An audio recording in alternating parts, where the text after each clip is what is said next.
ಸಮಸ್ತ ಕರ್ನಾಟಕ ಜನತೆಗೆ welcome back to my YouTube channel. ನನಗಂತೂ ತುಂಬ ಖುಷಿ ಆಗ್ತಾಯಿದೆ. ಖುಷಿ ಏನಕ್ಕೆ ಆಗ್ತಿದೆ ಅಂತಂದರೆ, ನಾನು ಸ್ಯಾರಿ ಪ್ರಿಪ್ಲೇಟಿಂಗ್ ಮಾಡಿ ಬಾಕ್ಸ್ ಫೋಲ್ಡಿಂಗ್ ಸರ್ವಿಸ್ ಮಾಡೋ ವಿಡಿಯೋನ ಯೂಟ್ಯೂಬಲ್ಲಿ ಅಪ್ಲೋಡ್ ಮಾಡ್ತಾಯಿದ್ದೀನಿ. ಅದಕ್ಕೆ ನನಗೆ ಖುಷಿ ಆಗ್ತಿದೆ. ನಾರ್ಮಲಾಗಿ ಇದಕ್ಕಿಂತ ಮುಂಚೆ ನಾನು ಸ್ಯಾರಿ ಸರ್ವಿಸ್ ಮಾಡಿದ್ದೀನಿ, ಸ್ಯಾರಿ ಕ್ಲಾಸಸ್ಸು ಕೂಡ ತೊಗೊಂಡಿದ್ದೀನಿ. ಟೋಟಲಾಗಿ 16 ಬ್ಯಾಚಸ್ನ ಕಂಪ್ಲೀಟ್ ಮಾಡಿದ್ದೀನಿ.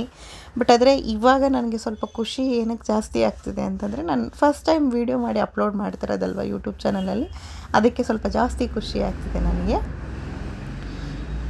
ಬೇಸಿಕಲಿ ನೀವು ನನ್ನ ಯೂಟ್ಯೂಬ್ ಚಾನಲಲ್ಲಿ ಏನು ನೋಡಿರ್ತೀರ ಅಂದರೆ, ನೇಲ್ ಆರ್ಟ್ ಸರ್ವಿಸ್ ಮಾಡಿರೋ ವೀಡಿಯೋನೇ ಜಾಸ್ತಿ ನೋಡಿರ್ತೀರ. ನಿಮಗೆ ಸ್ಯಾರಿ ಸರ್ವಿಸ್ ಇದೆ ಮೊದಲನೇ ವೀಡಿಯೋನ ಅಪ್ಲೋಡ್ ಮಾಡ್ತಿರೋದು.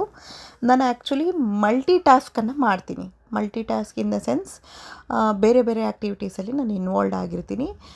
ಯಾವ್ಯಾವ ಆ್ಯಕ್ಟಿವಿಟೀಸಲ್ಲಿ ಇನ್ವಾಲ್ವ್ ಆಗಿದ್ದೀನಿ ಅಂತಂದರೆ, ನೇಲ್ ಆರ್ಟ್ ಸರ್ವಿಸನ್ನು ಮಾಡ್ತೀನಿ, ನೇಲ್ ಆರ್ಟ್ ಕೋರ್ಸು ಕೂಡ ತೊಗೋತೀನಿ.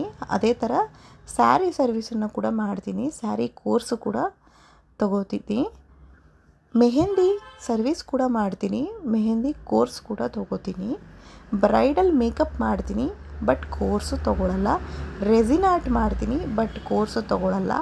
ಲ್ಯಾಶಸ್ ಎಕ್ಸ್ಟೆನ್ಷನ್ ರೀಸೆಂಟಾಗಿ ಕಲ್ತಿದ್ದೀನಿ, ಬಟ್ ಲ್ಯಾಶಸ್ ಎಕ್ಸ್ಟೆನ್ಷನ್ಸ್ಗೆ ಯಾವ ಕೋರ್ಸು ನಾನೇನು ಯಾವುದು ಶುರು ಮಾಡಿಲ್ಲ. ಸೊ ಇಷ್ಟು ವಿಷಯನ ನಾನು ಒಬ್ಬಳೇ ಹ್ಯಾಂಡಲ್ ಮಾಡ್ತಾಯಿದ್ದೀನಿ. ಸೊ ಹಾಗಾಗಿ ನನಗೆ ಇಷ್ಟು ದಿನವರೆಗೂ ಯಾವ ವೀಡಿಯೋನೂ ಸರಿಯಾಗಿ ತೆಗೆದು ಯಾವ ಇನ್ಫಾರ್ಮೇಷನ್ನು ಎಲ್ಲೂ ಕ್ಲೀನಾಗಿ ಅಪ್ಲೋಡ್ ಮಾಡಲಿಕ್ಕೆ ಆಗಲಿಲ್ಲ. ಹಾಗೂ ನನಗೆ ಆ ಯೋಚನೆಯೂ ಬರಲಿಲ್ಲ. ಇವಾಗಲೇ ಸ್ವಲ್ಪ ನಿಧಾನವಾಗಿ ಸೆಟಲ್ಡ್ ಆದಮೇಲೆ ಒಂದೊಂದಾಗಿ ವೀಡಿಯೋ ಮಾಡಿ ಅಪ್ಲೋಡ್ ಮಾಡೋಣ, ನೋಡೋರು ಕಲಿಯೋರು, ಇಲ್ಲ ನಾನು ಎಕ್ಸಾಕ್ಟಾಗಿ ನಾನು ಏನೇನು ಮಾಡ್ತಿದ್ದೀನಿ ಅಂತ ತಿಳ್ಕೊಳ್ಳೋರು ಅಟ್ಲೀಸ್ಟು ತಿಳ್ಕೊಬೋದಲ್ಲ ಅಂತ ಹೇಳಿಬಿಟ್ಟು ಇವಾಗ ನಾನು ಎಲ್ಲನೂ ಸ್ಲೋವಾಗಿ ಶುರು ಮಾಡಿದ್ದೀನಿ. ಸೊ ಹಾಗಾಗಿ ಇದೇ ನನ್ನ ಮೊದಲನೇ ವೀಡಿಯೋ. ಸೊ ಈ ವಿಡಿಯೋದಲ್ಲಿ ನೀವು ನೋಡ್ಬೋದು, ನಾನು ಸ್ಯಾರಿ ಪ್ರಿಪ್ಲೇಟಿಂಗ್ ಬಾಕ್ಸ್ ಫೋಲ್ಡಿಂಗ್ ಮಾಡ್ತಾಯಿದ್ದೀನಿ. ಈ ವಿಡಿಯೋ ಏನಕ್ಕೆ ಮಾಡಿದ್ದೀನಿ ಅಂತಂದರೆ, ನನಗೆ ಎಷ್ಟು ಸ್ಯಾರಿ ಸಿಕ್ತು, ನಾನು ಎಷ್ಟು ಸ್ಯಾರಿಗೆ ಸರ್ವಿಸ್ ಮಾಡಿದ್ದೀನಿ, ಹೇಗೆ ಸರ್ವಿಸ್ ಮಾಡಿದ್ದೀನಿ, ಮತ್ತು ಇದರಲ್ಲಿ ಬೇಬಿ ಇನ್ಫಾರ್ಮೇಷನ್ಸ್ ಕೊಟ್ಟಿದ್ದೀನಿ. ಅಂದರೆ ಕಲಿಬೇಕು ಅಂತ ಇಂಟ್ರೆಸ್ಟಾಗಿ ನೋಡ್ತಾ ಇರ್ತಾರಲ್ಲ, ಅವ್ರಿಗೆ ಬೇಬಿ ಇನ್ಫಾರ್ಮೇಷನ್ನ ಕೊಟ್ಟಿದ್ದೀನಿ. ಸೊ ಆ ಬೇಬಿ ಇನ್ಫಾರ್ಮೇಷನ್ ಅವ್ರಿಗೆ ಏನಂತ ಅರ್ಥ ಆಯಿತು, ಏನು ನೋಡಿದ್ರು, ಅವ್ರು ಏನು ಇದರಲ್ಲಿ ಕಲಿತರು ಅನ್ನೋದನ್ನು ಅವರು ಕಮೆಂಟ್ ಬಾಕ್ಸಲ್ಲಿ ಕಮೆಂಟ್ ಮಾಡಿ ತಿಳಿಸ್ಬೋದು. ಹಾಗೆ ನಿಮಗೇನಾದರೂ ಸೀರೆನ ಕಲಿಬೇಕು ಅಂತ ಇಂಟ್ರೆಸ್ಟ್ ಇದ್ದರೆ ಡೈರೆಕ್ಟಾಗೂ ಕಲಿಯೋಕ್ಕೂ ಬರ್ಬೋದು. ಇಲ್ಲ ಯೂಟ್ಯೂಬ್ ಚಾನಲಲ್ಲೇ ನೋಡ್ಕೊಂಡು ಕಲಿತೀನಿ ಅಂತಂದರೂ ಕಮೆಂಟ್ ಬಾಕ್ಸಲ್ಲಿ ಕಮೆಂಟ್ ಮಾಡಿದ್ರೆ ನಾನು ಖಂಡಿತವಾಗ್ಲೂ ವೀಡಿಯೋನ ನಿಮಗೋಸ್ಕರ ಒಂದು ಸ್ಯಾರಿದು ಅಟ್ಲೀಸ್ಟು ಮಾಡಿ ಅಪ್ಲೋಡ್ ಮಾಡ್ತೀನಿ. ವೀಡಿಯೋನ ನೋಡಿಕೊಂಡು ಕೂಡ ನೀವು ಕಲ್ತ್ಕೋಬೋದು, ಅದು ತೊಂದರೆ ಇಲ್ಲ. ಸೊ ಈ ಸೀರೆ ನನಗೆ ಹೇಗೆ ಸಿಕ್ತು ಅನ್ನೋದನ್ನು ಹೇಳ್ತೀನಿ ಇವಾಗ. ಇವ್ರು ಬಂದು ನನ್ನ ಹೊಸ ಕ್ಲೈಂಟ್ ಅಂದರೆ ಅವರು ನನ್ನ ಹತ್ರ ಇದಕ್ಕಿಂತ ಮುಂಚೆ ಯಾವತ್ತೂ ಸರ್ವಿಸನ್ನು ತಗೊಂಡೇ ಇಲ್ಲ. ಆ ಕ್ಲೈಂಟ್ನ ಫ್ರೆಂಡ್ ಒಬ್ಬರು ಜಸ್ಟ್ ನನ್ನ ಸ್ಟುಡಿಯೋ ಥ್ರೂ ವಾಕ್ ಮಾಡಬೇಕಂದ್ರೆ ಸ್ಯಾರಿ ಪ್ರಿಪ್ಲೇಟಿಂಗ್ ಬಾಕ್ಸ್ ಫೋಲ್ಡಿಂಗ್ ಸರ್ವಿಸ್ ಇದೆ ಅನ್ನೋದನ್ನು ತಿಳ್ಕೊಂಡು ಹೋಗಿ ಅವ್ರ ಫ್ರೆಂಡಿಗೆ ಹೇಳಿ ಅವ್ರ ಸ್ಯಾರೀಸ್ಗಳನ್ನು ತೊಗೊಂಡು ಬಂದು ಅವರು ಕೊಟ್ಟಿದ್ದಾರೆ. ಬಂದು ಹೇಳಬೇಕಂದ್ರೂ ಕೂಡ ಸ್ಟುಡಿಯೋ ಹತ್ರ ಹೇಳಿದ್ರು ನನಗೆ, ನಾನು ನಿಮ್ಮ ಹತ್ರ ಮುಂಚೆ ಸರ್ವಿಸ್ ತೊಗೊಂಡಿಲ್ಲ ಮ್ಯಾಮ್, ಬೋರ್ಡಲ್ಲಿ ನೋಡಿ ಓಕೆ ನೀವು ಇಲ್ಲಿ ಮಾಡ್ತೀರಾ ಅಂತ ಹೇಳ್ಬಿಟ್ಟು ನಿಮ್ಮ ಮೇಲೆ ಟ್ರಸ್ಟ್ ಇಟ್ಕೊಂಡು ಎಲ್ಲರೂ ಒಂದೋ ಎರಡೋ ಸ್ಯಾರಿ ಕೊಟ್ಟರೆ ನಾವು ಒಂದೇ ಸತಿ 8 ಸೀರೆ ಕೊಡ್ತಾಯಿದ್ದೀವಿ. ದಯವಿಟ್ಟು ನಮಗೆ ಕ್ಲೀನಾಗಿ ಬಾಡಿ ಮೆಷರ್ಮೆಂಟ್ ವೈಸು ನೀಟಾಗಿ ಮಾಡಿಕೊಡಿ. ಇಷ್ಟು ಸೀರೆನ ನೀವು ನೀಟಾಗಿ ಮಾಡಿಕೊಟ್ರೆ ನಾವು ಅಪ್ಕಮಿಂಗ್ ಡೇಸಲ್ಲಿ ಇನ್ನೂ ಜಾಸ್ತಿ ಸೀರೆಗಳನ್ನು ಕೊಡ್ತೀನಿ ಅಂತ ಹೇಳಿದ್ರು.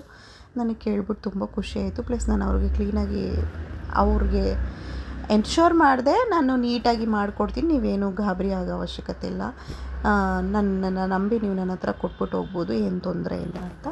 ಆ ಥರ ನಾನು ಹೇಳಿದ್ಮೇಲೆ ಅವ್ರು ಸ್ವಲ್ಪ ಓಕೆ ಆದರು. ಇವ್ರು ನನ್ನನ್ನು ಕಾಂಟ್ಯಾಕ್ಟ್ ಮಾಡಿದ್ದು ಸ್ಯಾಟರ್ಡೇ. ಕಾಂಟ್ಯಾಕ್ಟ್ ಮಾಡಿಬಿಟ್ಟು ಅವ್ರು ನನಗೇನು ಹೇಳಿದ್ರು ಅಂದರೆ, ಮ್ಯಾಮ್ ನಾನು ಸಂಡೇ ನಂದು 8 ಸೀರೆ ಇದೆ, ನಾನು ತಂದುಕೊಡ್ತೀನಿ, ನನಗೆ ಮಂಡೇ ನೈಟ್ ಕೊಡಿ ಅಂತ ಹೇಳಿದರು. ನಾನು ಹೌದಾ ಸರಿ ಆಯಿತು ಅಂತ ಒಪ್ಕೊಂಡೆ. ಸಂಡೇ ನೈಟ್ ಬಂದು ಅವ್ರು ಸೀರೆನ ಕೊಟ್ಟರು.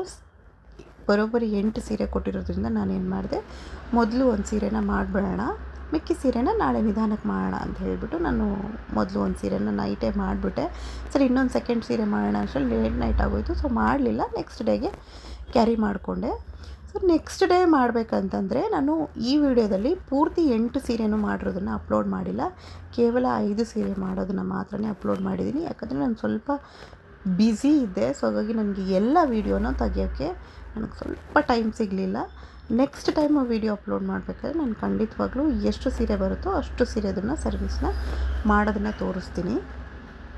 ಸೊ ಮತ್ತೆ ಅವ್ರು ನನಗೆ ಕಾಲ್ ಮಾಡಿಬಿಟ್ಟು ಏನಾದರೂ, ನಮಗೆ ಮಂಡೇ ನೈಟ್ ಬೇಡ ಮ್ಯಾಮ್, ನಮಗೆ ಮಂಡೇ ಮಧ್ಯಾಹ್ನನೇ 2 ಒಳಗಡೆ ಕೊಟ್ಬಿಡಿ ಅಂತ ಹೇಳಿದ್ರು. ಅವ್ರು ಹಂಗೆ ಹೇಳಿದ ತಕ್ಷಣ ನಾನಂತೂ ನಿಜವಾಗ್ಲೂ ಗಾಬರಿ ಆಗಿಬಿಟ್ಟೆ. ಮಧ್ಯಾಹ್ನ 2 ಗಂಟೆ ಒಳಗಡೆ ಬೇಕಾ ನಿಮಗೆ ಅಂತ. ಯಾಕಂದರೆ ಬೇರೆ ಕೆಲಸಗಳನ್ನು ನಾವು ಶೆಡ್ಯೂಲ್ಸನ್ನು ಇಟ್ಟಿರ್ತೀವಿ. ಸೊ ಸಡನ್ನಾಗಿ ಅವರು ಚೇಂಜ್ ಮಾಡಿದ್ರೆ ಸ್ವಲ್ಪ ಕನ್ಫ್ಯೂಷನ್ ಆಗುತ್ತಲ್ವ. ಸೊ ಹಾಗಾಗಿ ನಾನು ಸ್ವಲ್ಪ ಶಾಕ್ ಆದೆ ಸ್ಟಾರ್ಟಿಂಗಲ್ಲಿ. ಆಮೇಲೆ ಸರಿ ಮ್ಯಾಮ್ ಕೊಡ್ತೀನಿ, ತೊಂದರೆ ಇಲ್ಲ ಅಂತ ಹೇಳಿದೆ. ಅದಕ್ಕೋಸ್ಕರ ನಾನೇನು ಮಾಡಿದೆ, ಬೆಳಗ್ಗೆ ಬೇಗನೆ ರೆಡಿ ಆಗಿಬಿಟ್ಟು ಬೇಗನೆ ಬಂದುಬಿಟ್ಟೆ. ಬೇಗ ಇದನ್ನು ಮುಗಿಸ್ಬಿಡ್ಬೇಕು, ಇವ್ರ ಸ್ಯಾರಿಗಳನ್ನು ಯಾವುದನ್ನು ಪೆಂಡಿಂಗ್ ಇಟ್ಕೋಬಾರ್ದು ಅಂತ ಹೇಳಿಬಿಟ್ಟು ಬಂದುಬಿಟ್ಟು ಆಲ್ಮೋಸ್ಟು ಎಲ್ಲ ಸೀರೆನೂ ಮಾಡಿದೆ. ಬಟ್ ವೀಡಿಯೋದಲ್ಲಿ ನಾನು ಕ್ಯಾಪ್ಚರ್ ಮಾಡಿದ್ದು 5 ಸೀರೆನೇ. ಮಿಕ್ಕಿದ್ದು 3 ಸೀರೆನ ಸ್ವಲ್ಪ ಟೈಮ್ ತೊಗೊಂಡು ಆಮೇಲೆ ನಿಧಾನಕ್ಕೆ ಬೇರೆ ಕೆಲಸನೂ ಮಾಡ್ತಾ ಆ ಸೀರೆನೂ ಕೂಡ ನಾನು ಮಾಡಿದ್ದೀನಿ. ಅದರದ್ದು ವೀಡಿಯೋ ಅಪ್ಲೋಡ್ ಮಾಡೋಕ್ಕಾಗಿಲ್ಲ. I am really sorry. So ಇಷ್ಟೊತ್ತವರೆಗೂ ನೀವು ನನ್ನ ವೀಡಿಯೋ ನೋಡಿದ್ರಲ್ವ, ನಿಮಗೆ ಏನು ಅನ್ನಿಸ್ತು ಅನ್ನೋದನ್ನು ನೀವು ನನಗೆ ಕಮೆಂಟ್ ಬಾಕ್ಸಲ್ಲಿ ಕಮೆಂಟ್ ಮಾಡಿ ತಿಳಿಸಿ. ಇಷ್ಟ ಆದರೆ ಲೈಕ್ ಮಾಡಿ, ಶೇರ್ ಮಾಡಿ, ನನ್ನ ಚಾನಲನ್ನು ಸಬ್ಸ್ಕ್ರೈಬ್ ಮಾಡಿ, ಮತ್ತು ನಿಮ್ಮ ನೆರೆಹೊರೆಯವರಿಗೆ ಯಾರಿಗಾದ್ರೂ ಸೀರೆ ಕಲಿಯೋ ಇಂಟ್ರೆಸ್ಟ್ ಇದ್ದರೆ ನನ್ನನ್ನು ರೆಫರ್ ಮಾಡಿ. ಸೊ ಇವಾಗ ಬನ್ನಿ ನಾವು ನಮ್ಮದು ಎಲ್ಲ ಸೀರೆಗಳು ಹೇಗಿದೆ ಅನ್ನೋದನ್ನು ನೋಡೋಣ. ಮತ್ತು ನಿಮ್ಮ ಭೇಟಿ ನೆಕ್ಸ್ಟ್ ವೀಡಿಯೋದಲ್ಲಿ. ಬಾಯ್.